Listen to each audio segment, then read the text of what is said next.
So today I want to share a story, my story as a gym owner, about the days where I was working 16 hours long, letting my own health and wellness slide, and where that got my business. I want to talk about what happened when I started implementing a self-care routine and putting myself first. Now, I don't do this to say, look at me. I do this as inspiration. I want to inspire you to put your own oxygen mask on first, to eat the sandwich, to prioritize yourself, and see what that can do for you. I do this because hiding is too easy, and hiding is a trap.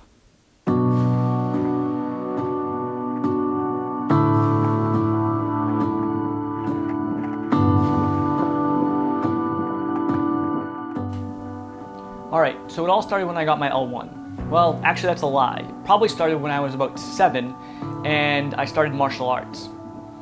I know it seems a little weird how I'm going all the way back to 7, but honestly I feel like this part of my life led me to where I am today, and I wouldn't be here if it weren't for that. So I started martial arts when I was about 7, and I can't honestly tell you why, other than I know that I was bullied as a kid. I can't give you a specific instance or something somebody said or what they made fun of me about. All I can remember is coming home crying about kids picking on me at school. So my mom and my dad talked, and they decided to enroll me in martial arts. And from there, basically 2 years down the road, my dad decided to quit his construction company and open up his own dojo. It's what martial artists call their facility, kind of like us as CrossFitters call our places boxes. Martial artists call them dojos. So at about the age of 9, I started teaching martial arts to kids as young as 4 and adults as old as 70.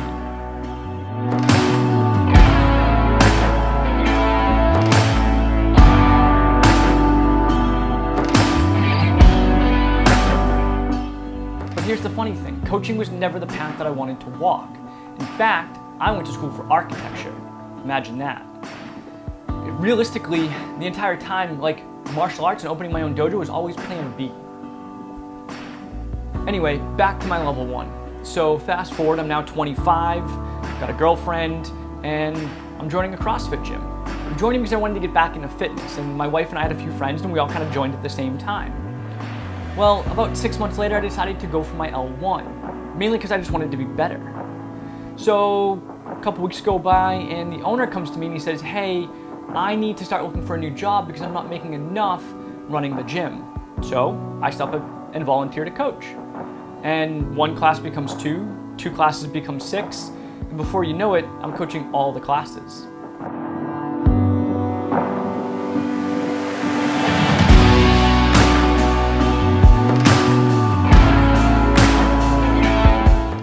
Now it's been about a year, and at this point I'm actually taking over most of the coaching responsibilities, from coaching classes to personal training to on-ramps. I'm also handling the programming and the social media for the gym. So I'm doing a lot. But here's the thing, I don't mind.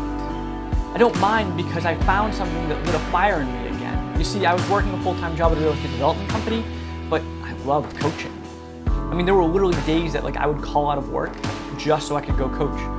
I literally called out of a job that was paying me a full-time salary to go coach, for free, may I add. So it got to this point where I needed a change. I was starting to get a little burnt out. I was doing a lot of work, mainly for the gym, not getting paid for it, and basically, I just couldn't do it anymore. So some back and forth talks with the owner, and basically what ended up happening was we just couldn't come to a settlement with me being as a partner. So I decided to quit my full-time job and open a gym. I thought I could do it better. I thought I could open a facility that my friends could come to and we could all work out together. Boy, was I wrong.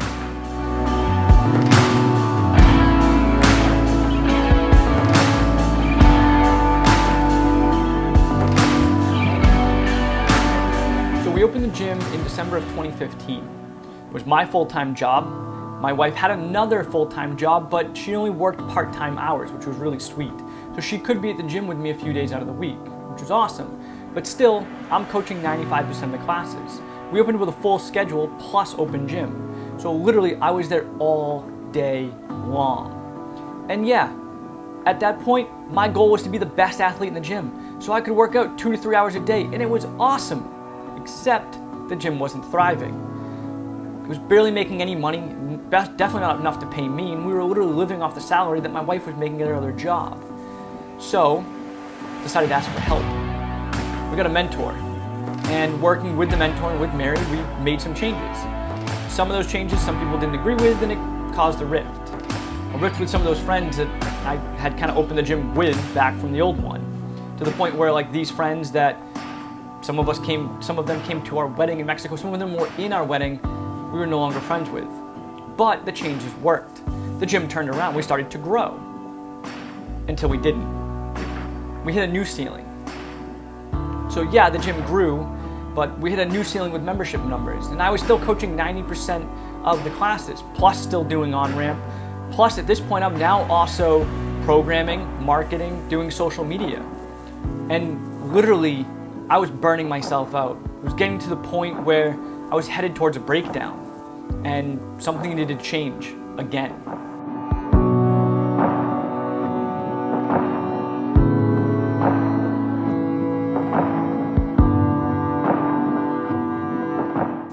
I mean, at this point I can remember like going 2 months probably without working out, like working 16-hour days. I mean, I'd get up, go coach the 5 a.m. class, do a couple personal training sessions, a couple on-ramps, do a couple intros, come home, eat some lunch, make some content, and then back to the gym for coaching more classes. I was literally like working my way towards a real big breakdown.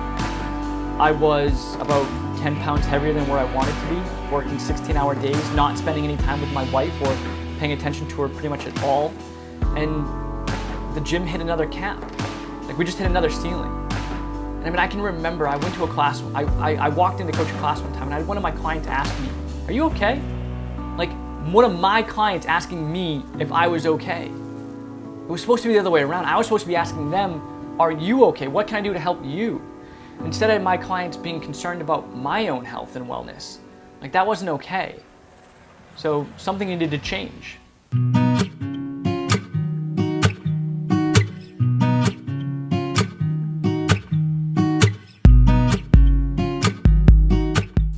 Now I can't sit here and tell you that there was like this magic moment, that there was like this aha thing that happened that turned it all around for me. There wasn't. Basically, I just woke up one day and I was like, I'm gonna work out. Now, it wasn't big, it wasn't like what it used to be when I used to schedule 2 to 3 hours of workouts. I was like, I'm just gonna do the group workout after I'm done coaching the midday class today. So I did it. And then the next day I did it again. And then again. And then I started to protect that hour. So like if somebody wanted to schedule a meeting with me, like an intro, I would just reschedule them. I wanted to make sure that I got my workout in because it was making me feel better. And then I started dialing my nutrition in. Then I started reading. I mean, it was, a couple pages at first, but then it became like reading for a half an hour and then an hour. Because I started to block off this time for myself. And I started to create this self-care routine. And things started to turn around. Now, like I didn't realize it was happening. It kind of just like happened slowly over time. Kind of like that whole like frog in the water and you turn it up to boiling scenario. I didn't see myself changing. But I can actually probably like point out the exact month that this self-care routine of mine started. And the reason being is because our conversion numbers increased. Before, from a intro to a membership, our conversion rate had dropped to about 20%. Because I was like grouchy, I wasn't taking care of myself. Nobody wanted to get coached by somebody like that. It increased to 80%. And just in that month alone, by that increase in conversion rate and closing, the gym made an extra $1,500 that month. All because I decided to work out one day. And just last month, my wife and I got awarded with the Owner's Lifestyle Award from our mentorship group. Like that's one of the biggest awards that you can win on a yearly basis. And now, the gym's doing well, right? Like, the gym's doing well. I work like 10 to 20 hours per week. I take care of myself. I spend time with my wife. We go on adventures. We go on vacations. And all of this because I decided to put myself first. Because I decided to put on my oxygen mask. Because I created a self-care routine and changed my lifestyle. Now again, I don't say this to brag. I do it because I want to inspire you. I know what it's like. I've been there, working 16 hours and not taking care of yourself. But you can change it. And actually in a couple days, I'm gonna share with you my exact self-care routine that I do on a daily basis. But I wanna know what you do to take care of yourself now. Even if it's something small. Even if it's making sure that you take time to meditate every morning. I don't care. I wanna hear your story. So share it with me because Let's jam on it. Let's figure out how we can improve it. I really hope that this video does inspire you to start taking care of yourself. I hope my story resonates with you and you say, you know what? I don't need to do this anymore, because if they can do it, I can do it. If it does, subscribe to the channel. I'll be posting tips and tricks about how to improve your lifestyle over the next couple of weeks. And if you like it, great. If not, that's okay too. But either way, I do hope it inspires you, and I can't wait for the next video where I share my actual self-care routine. You're gonna just follow me throughout the day and see what happens. Thanks so much for watching. Take it easy, and I'll catch you next time.